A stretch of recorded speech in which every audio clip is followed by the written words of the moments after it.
Hi, I'm Colin Masson, Director of Research for Industrial AI at ARC Advisory Group, and today I'm here with Jay Allardyce, the Chief Product Officer of Octave.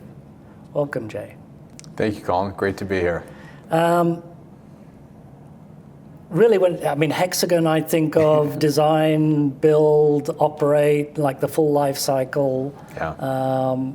But your product, Octave, I think is, and you've got a portfolio of solutions there that cover that full cycle. So maybe one, you can drill into what is that cycle, maybe a little bit more for those that, I'm pretty sure everyone knows you, but maybe just remind everybody of what you do. And maybe give a couple of examples specifically on that kind of the major handovers that this is important. This particular class of software is obviously really important to EPC and the owner-operators, right? Yeah, you bet, Colin. Well, excited to be here. It's a great forum, a great event.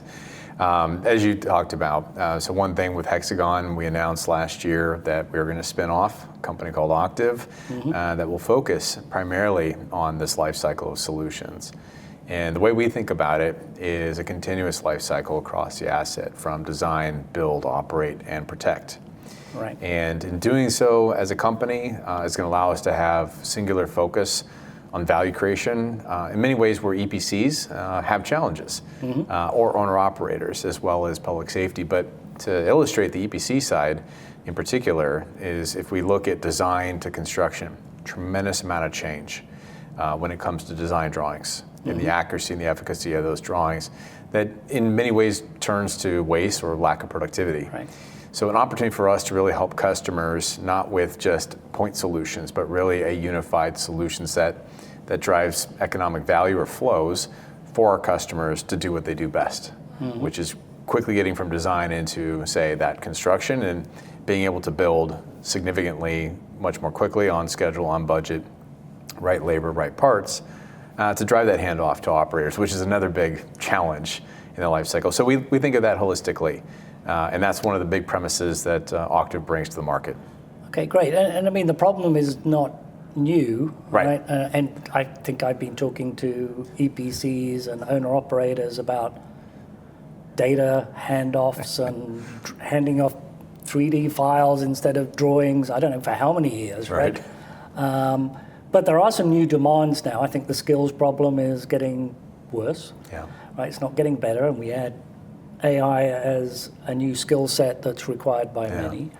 So maybe talk a little bit more about what are the new challenges. I guess at the back of my mind is why now? Or why last year, I suppose. Right. So why get spun off at that point? What's new, and what are you doing to address the new challenges? Yeah, you bet. So it couldn't be a better time.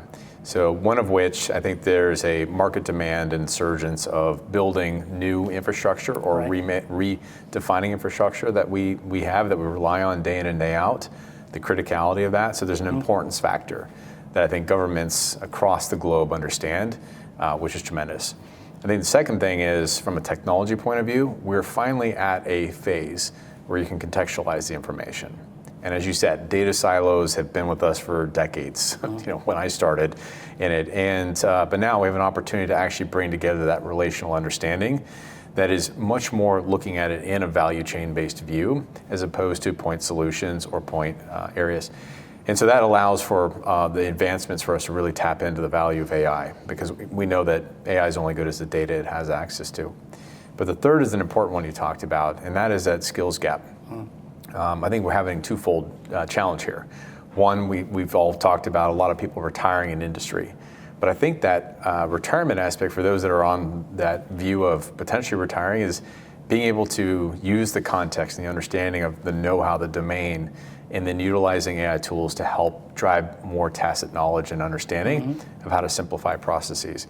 But on the flip side, that skill opportunity, hopefully, and one of the big things we're driving at Octave is, how do you usher in the next generation of builders that are data first, that think about problems in a different way, that aren't simply just ME or EE background, but are having a marrying with a data proficiency as well. So I think there's a whole new class of skill that is being developed, and we hope, as a part of Octave, to usher that. And I guess that timing then makes sense to me, right? It's kind of the start of the industrial AI revolution, There you as go. we like to call it. Yep. And that's the theme here at the forum this year, kind of the transformation from, if you like, pilot projects or science projects, as we sometimes like to call them, to actually doing real work and delivering real value with AI. So maybe that's a great lead-in for, and you opened the door, right? Yeah. What are you doing with AI specifically with Octave and the portfolio of products? Absolutely. So one great thing about our product portfolio is it today delivers outcome value to our customers, meaning helping them be able to design far more quickly, to be able to drive the handovers, to manage outages and issues on the operate side with much more precision, so data-driven. But now it's the next level. The fact is the ability to bring together that historical context and across a life cycle. So an example might be from an operator perspective, but previously did not have access to, say, the design drawings and know why something was built the way it was. One, to maybe correct or error or annotate the potential change for future, or be able to reflect on the actual physical design of what it was and how things are operating. So these worlds were divided or disconnected. And so therefore it's a huge opportunity for us to really create that context layer, to really have reasoning, to be able to understand not only what has happened in current situation, but be able to trace that in that lineage. And this gives a complete unlock for customers to think about new ways of working productivity-wise, but more importantly, defining new use cases. Because take for an example, EPCs, razor-thin margins, as you know, projects from a design perspective. But when it comes down to knowing the right part, the right labor, the schedule, and being able to optimize that based on other conditions, you're asking a very different set of questions that you could not before. And so the opportunity right now is really to give a lot of this capability to our customers in a far more simplified way to allow them to run their business far better than they are today using the power of So in many Octave. ways, we're reimagining with the power of AI what's possible to address some long-standing issues in the industry. Any closing thoughts? I think as we come out as Octave, we have great heritage, great strength, great customers. We realize that we play an important part in this entire industry to really do, as you said, is really usher in the next phase of industrial AI in a way that is not a technology fad, but it is a true reworking and redefinition of how work gets done and how there's new unlocks in the way the industry can work. So we are excited to be a part of that and contribute to that scale and hope to continue to partner with ARC and folks to yourself. So thank you, Colin. Great. Enjoyed the conversation, Jay. Thanks very much. And that kind of echoes our sentiment of it's still all about people, processes, and yes, the technology is important. It unlocks a lot of things, but it's how you do that with the people and processes in mind. So thanks, Jay. You bet. Thank you, Colin. I've been talking with Jay Allardyce, the Chief Product Officer of Octave. Great conversation. Thanks, Jay.